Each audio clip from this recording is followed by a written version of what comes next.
Hello student, তোমরা কেমন আছো? আশা করি তোমরা সকলেই ভালো আছো। প্রতাপ একাডেমি কোচিং পরিবারে তোমাদেরকে সকলকেই স্বাগত জানাই। তোমরা যারা WBSU অর্থাৎ ওয়েস্ট বেঙ্গল স্টেট ইউনিভার্সিটির আন্ডারে সেকেন্ড সেমিস্টারে পড়াশোনা করছো, তোমাদের জন্য একেবারে শেষ মুহূর্তে নিয়ে চলে এসেছি বেঙ্গলি মাইনর বা কোর টুর গুরুত্বপূর্ণ 5 মার্কস ও 10 মার্কসের মাত্র কয়েকটি প্রশ্ন। এই প্রশ্নগুলি তোমরা শেষ মুহূর্তের জন্য দেখে যাও। অবশ্যই তোমরা এখান থেকে সমস্ত প্রশ্ন পরীক্ষায় কমন পেয়ে যাবে। চলো বন্ধুরা, তাহলে বেশি দেরি করবো না, গুরুত্বপূর্ণ প্রশ্নগুলি আমরা দেখে নেব।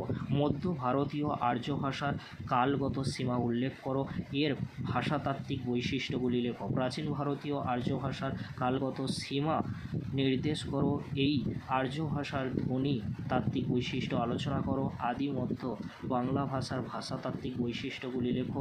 অন্তমধ্য বাংলার কাল সীমা নির্দেশ করে এর লক্ষণগুলি উল্লেখ করো বা বৈশিষ্ট্যগুলি দেখে রাখতে পারো। বরেন্দ্রীয় উপভাষা কোন অঞ্চলে প্রচলিত ছিল, এই উপভাষার বৈশিষ্ট্যগুলি আলোচনা করো।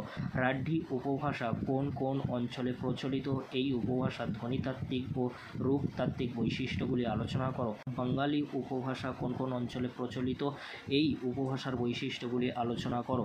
শব্দার্থ পরিবর্তনের ধারাগুলি উদাহরণ সহযোগে আলোচনা করো। ধ্বনি পরিবর্তনের কারণগুলি উদাহরণ সহ ব্যাখ্যা করো। এখানে স্পেলিংটি ভুল রয়েছে, তোমরা দেখে নিও। উদাহরণ সহযোগে সংজ্ঞা লেখো, যে কোনো দুটি কিন্তু পরীক্ষায় আসতে পারে। লোক নিরুক্তি, অভিশ্রুতি, বর্ণ বিপর্যয়, অপিনিহিতি, তারপরে স্বরসঙ্গতি রয়েছে, তারপর অর্থ সংকোচ রয়েছে, অর্থ সংক্রমক কিন্তু রয়েছে। অর্থাৎ এখান থেকে কিন্তু যে কোনো দুটি কিন্তু আসতে পারে। বিশেষ করে অর্থ সংকোচ, অর্থ সংক্রমক এইগুলি কিন্তু অত্যন্ত গুরুত্বপূর্ণ। পরবর্তী প্রশ্ন কী রয়েছে? আদিমধ্য বাংলা ভাষার সময়কাল নির্দেশ করে এর দুটি বৈশিষ্ট্য উল্লেখ করো।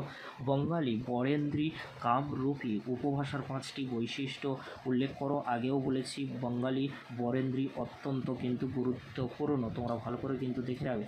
উক্ত বর্ণগুলির IPA চিহ্নিত লেখো।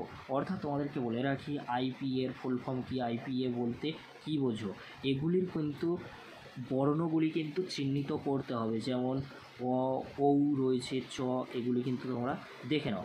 নেক্সট প্রশ্ন কি রয়েছে তোমরা দেখে নাও। রোমীয় বা এটি ঘুরিয়ে আসতে পারে রোমানীয় বর্ণমালার পরিচয় দাও। প্রশ্নটি অত্যন্ত গুরুত্বপূর্ণ, ভালো করে তোমরা দেখবে। কোন কোন সমস্যার পরিপ্রেক্ষিতে আন্তর্জাতিক ধ্বনিমূলক বর্ণমালার প্রবর্তন করা হয় সে সম্পর্কে লেখো। এই প্রশ্নগুলি শেষ মুহূর্তের জন্য দেখে যাও। অবশ্যই তোমরা এখান থেকে সমস্ত প্রশ্ন পরীক্ষায় কমন পেয়ে যাবে। আজকের এতটুকু, পরবর্তীতে দেখা হচ্ছে নেক্সট ভিডিওতে। ভিডিওটি দেখার জন্য তোমাদেরকে অসংখ্য ধন্যবাদ।